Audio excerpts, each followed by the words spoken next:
Assalamualaikum warahmatullahi wabarakatuh. Selamat berjumpa kembali saudara pada kajian metode penelitian kuantitatif.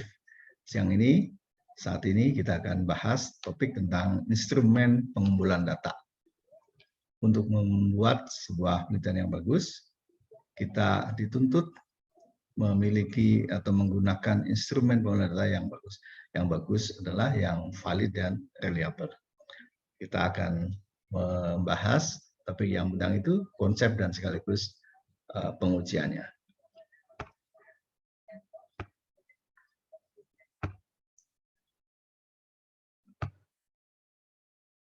Sebagaimana kita ketahui bahwa dalam penelitian, instrumen ini memainkan peranan yang penting.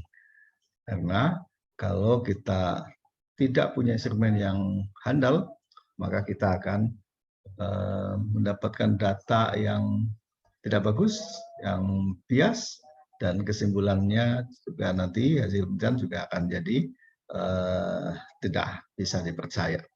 Maka ini menjadi penting.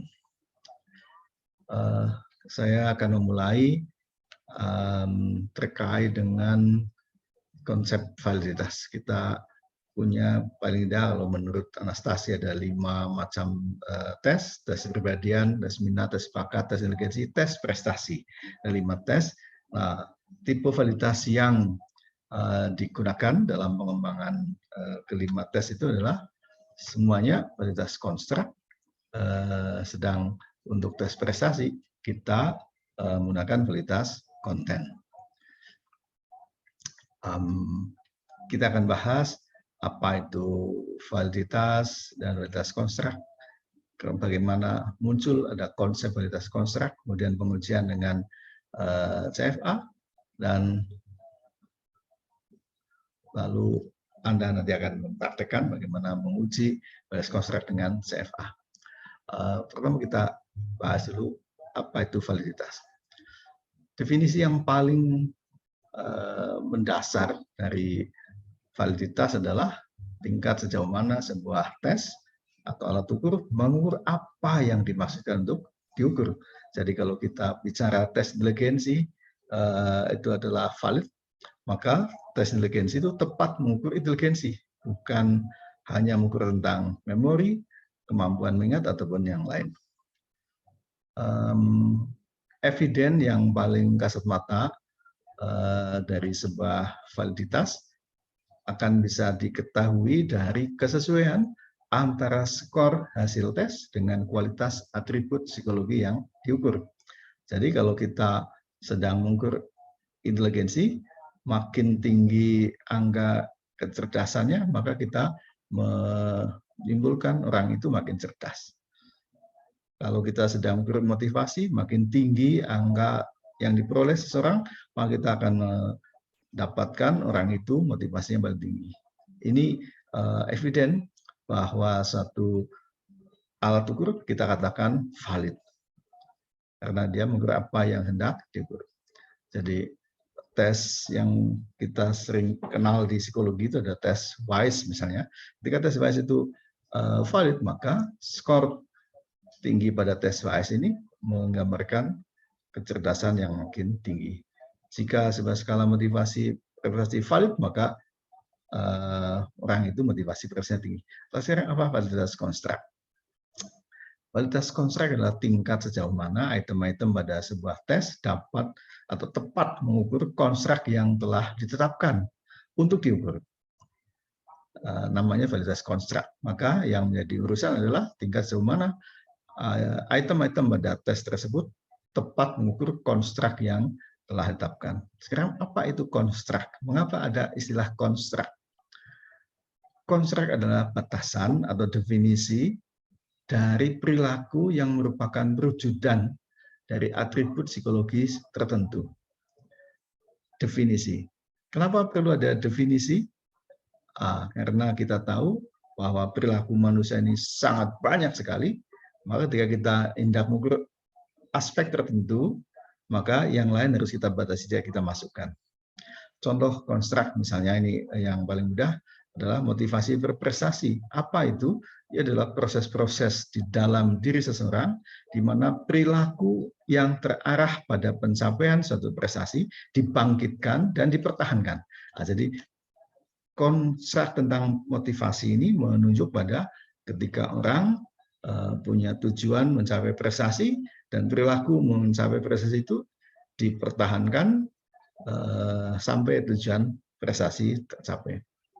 Nah, lalu saya ingin bandingkan bagaimana muncul istilah validitas konstruk.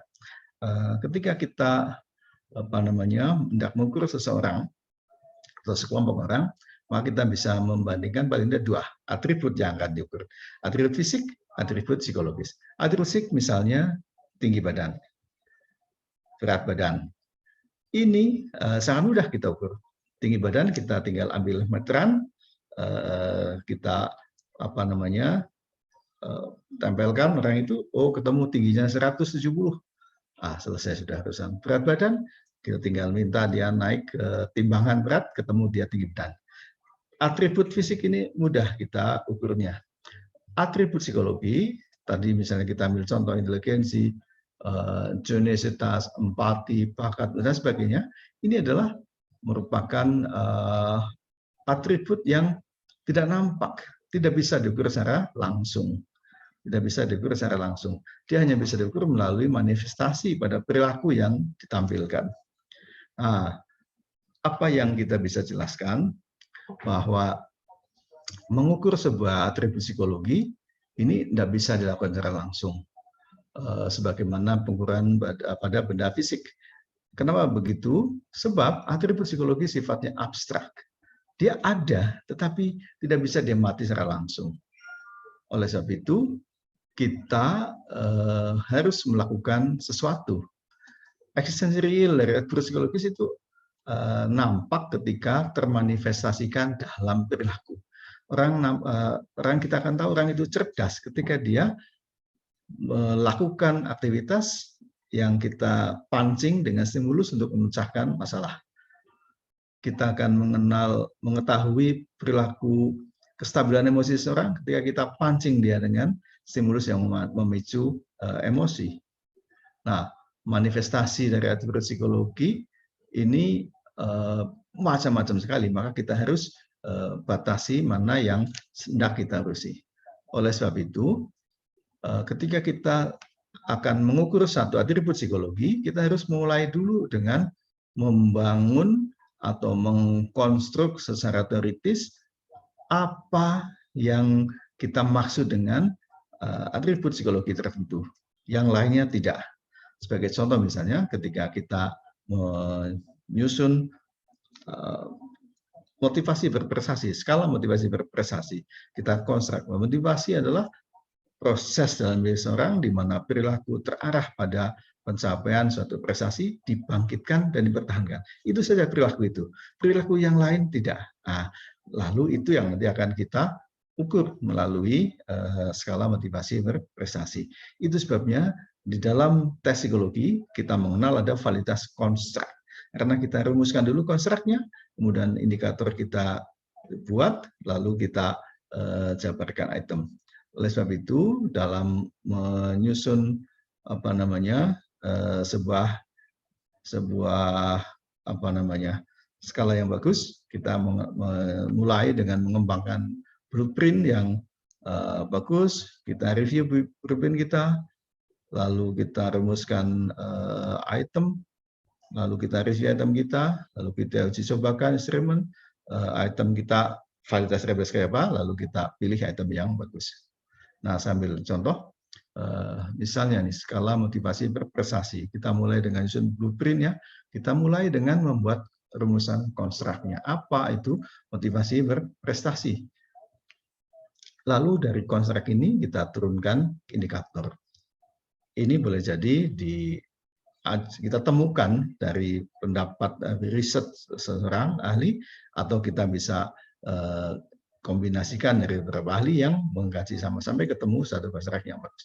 Nah, motivasi berprestasi ini ada 3 indikator. Satu adalah task choice, yaitu kecenderungan untuk melibatkan diri pada tugas-tugas mengejar prestasi.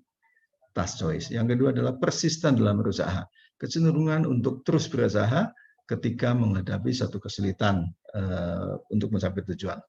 Dan yang ketiga adalah pengerahan usaha, effort, kecenderungan untuk mengerahkan berbagai usaha, strategi, teknik untuk mencapai tujuan yang diinginkan.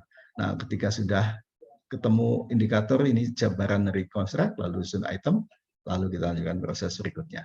Ini saya kira hal yang penting kita ketahui dari instrumen pengendalian data. Selamat belajar, semoga Anda sukses. Assalamualaikum warahmatullahi wabarakatuh.